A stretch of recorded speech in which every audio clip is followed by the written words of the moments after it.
UDH मंत्री झावर सिंह खर्रा अपने विधानसभा क्षेत्र के दौरे के तहत श्री माधोपुर पहुंचे। इस दौरान उन्होंने भरड़ी स्थित अपने आवास पर जन सुनवाई की। इस जन सुनवाई में सैकड़ों की संख्या में ग्रामीणों, भाजपा कार्यकर्ताओं और क्षेत्रवासियों ने हिस्सा लिया और मंत्री के समक्ष अपनी समस्याएं रखी। मंत्री ने मौके पर ही अधिकारियों से शिकायतों का संज्ञान लेने और समयबद्ध समाधान सुनिश्चित करने के निर्देश दिए हैं। कार्यक्रम के अंत में उन्होंने अधिकारियों के साथ बैठक कर जन समस्याओं के समाधान की प्रगति पर चर्चा की और कहा कि राज्य सरकार की योजनाएं आमजन तक पहुंचे। बांसवाड़ा जिले के प्रभारी मंत्री बाबूलाल खराड़ी ने प्रदेश सरकार की योजनाओं, कार्यक्रमों और अभियानों के बेहतर क्रियान्वयन के लिए प्रभावी प्रयास करने के निर्देश दे दिए हैं। बांसवाड़ा जिला कलेक्ट्रेट सभागार में आयोजित समीक्षा बैठक में अधिकारियों को यह निर्देश दिए गए।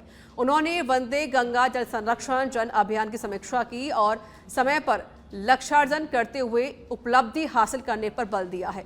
उन्होंने जल संरक्षण गतिविधियों में गुणवत्ता एवं अधिकाधिक उपायदेयता के लिए गंभीर प्रयास पर भी जोर दिया। बैठक में जिला कलेक्टर डॉक्टर इंद्रजीत यादव ने 5 जून से चलाए जा रहे जल संरक्षण अभियान की अब तक की विभागवार किए गए कार्यों की विस्तृत जानकारी भी दी।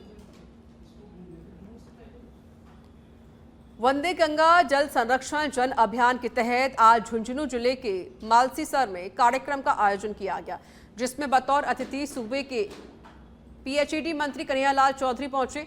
इस मौके पर कन्हैयालाल चौधरी ने मलसीसर स्थित कुंभाराम लिफ्ट परियोजना के तहत बने डैम पर भगवान वरुण की पूजा अर्चना की है। पूजा अर्चना में पीएचईडी मंत्री कन्हैयालाल चौधरी के अलावा विधायक राजेंद्र बाबू, पूर्व सांसद संतोष अहलावत, पूर्व विधायक शुभकरण चौधरी, भाजपा के राष्ट्रीय परिषद सदस्य विशंभर पुनिया, भाजपा के पूर्व जिला महामंत्री डॉक्टर राजेश बावल और भाजपा जिला उपाध्यक्ष इंजीनियर प्यारेलाल ढूकिया आदि ने हिस्सा लिया। पंडित ने मंत्रोच्चारण के साथ पूजा अर्चना करवाई। परियोजना के कंट्रोल रूम परिसर में पौधारोपण भी किया गया। भी झुंझुनू की जनता से कहना चाहता हूँ, इस अभियान को सफल बनाएं, जल को संरक्षित करें, हमारे पुराने जितने भी स्रोत हैं उनको हम रक्षा करें, उनकी मेंटेनेंस करें, क्योंकि आने वाले टाइम में अगर हमने जल को संचय नहीं किया और जिस तरह से क्लाइमेट चेंज हो रहे हैं, जिस तरह से प्रकृति के अंदर बहुत ज्यादा धूप हो रही है, मैक्सिमम गर्मी पड़ रही है, टेम्परेचर बढ़ने से पेड़ लगा नहीं रहे हैं, बर्फबारी कम हो रही है, आने वाले समय में बारिश कम होने की वजह से जल का संकट नहीं आए। पहले हमारे पुराने पुरखे जिस तरह से जितने भी बुजुर्ग आदमी थे, पुरानी हमारी पीढ़ियां थी, वो सब लोग पानी का जितना भी पानी आता उसका संचय करते थे, टाकों में संचय करते थे, साल भर उसको पाल रहे पानी से अपना जीवन यापन करते थे। आज की पीढ़ी जब से नहर का पानी आया, तब से ट्यूबवेल और हैंडपंप हुए, तब तक से इसका पानी का संरक्षण करना बंद किया। उनको पता नहीं कि पानी की वैल्यू क्या है। अभी झुंझुनू की जनता से कहना चाहता हूँ, इस अभियान को सफल बनाएं, जल को संरक्षित करें, हमारे पुराने जितने भी स्रोत हैं उनको हम रक्षा करें, उनकी मेंटेनेंस करें, क्योंकि आने वाले टाइम में अगर हमने जल को संचय नहीं किया और जिस तरह से क्लाइमेट चेंज हो रहे हैं, जिस तरह से प्रकृति के अंदर। खबर डीडवाना से है, जहां जिला पुलिस अधीक्षक हनुमान प्रसाद मीणा के निर्देशन में 3 दिवसीय तकनीकी प्रशिक्षण का आयोजन किया गया। डिजिटल एवं पेपरलेस अनुसंधान को बढ़ावा देने की दिशा में सरकार की एक महत्वपूर्ण पहल है। जिला अतिरिक्त पुलिस अधीक्षक की देखरेख में अधिकारियों को नए कानून के तहत डिजिटल साक्ष्यों के संकलन आने वाली समस्याओं का समाधान होगा। कोटपुतली के बांसूर की ग्राम पंचायत मुंडली में श्री कृष्ण सिद्धेश्वर गौशाला में 2 साल से अधूरा पड़ा शौचालय निर्माण भ्रष्टाचार और लापरवाही की बदबू मार रहा है। ठेकेदार ने काम तो शुरू किया, लेकिन घटिया सामग्री से अधूरा निर्माण करके 9-2-11 हो गया। 2 साल से गौशाला में शौचालय अधूरा पड़ा है और जिम्मेदार पंचायत आंख मूंदे बैठी हुई है। गौशाला अध्यक्ष मदन लाल यादव ने बताया कि शौचालय का गड्ढा टूट चुका है, पानी की टंकी तक नहीं लगाई गई है और निर्माण स्थल पर सिर्फ नाम की ईंटें पड़ी हुई हैं।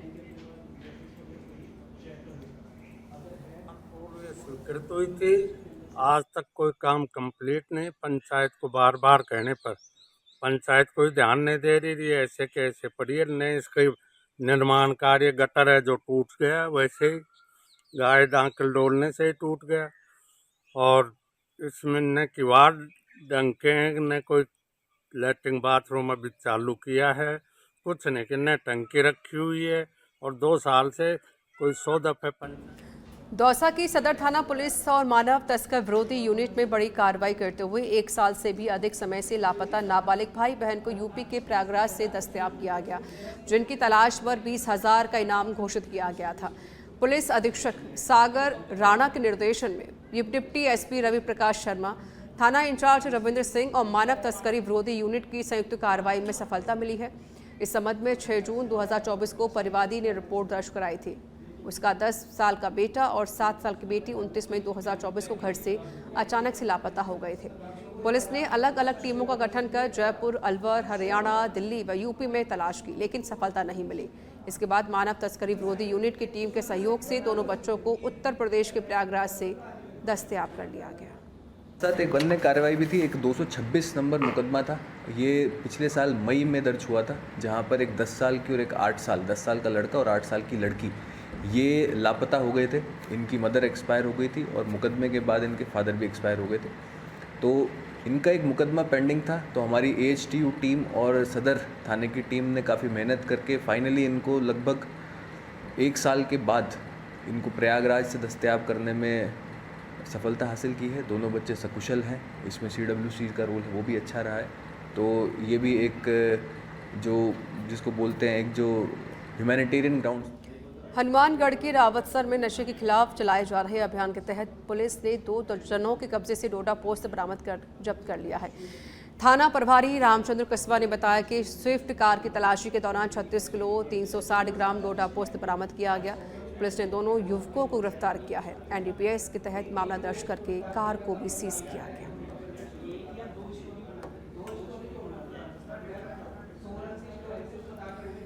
तेज गति और लापरवाही से बाइक चलाने के कारण फिर 2 युवकों को जान से हाथ धोना पड़ा और एक गंभीर घायल हो गया। जानकारी के अनुसार हनुमानगढ़ रोड स्थित शराब ठेके के पास सड़क से नीचे एक ट्रैक्टर ट्रॉली खड़ी थी। हनुमानगढ़ की ओर से आ रही बाइक ट्रॉली से पीछे घुस गई, जिसमें 2 युवकों की मौत हो गई है, एक घायल हो गया है।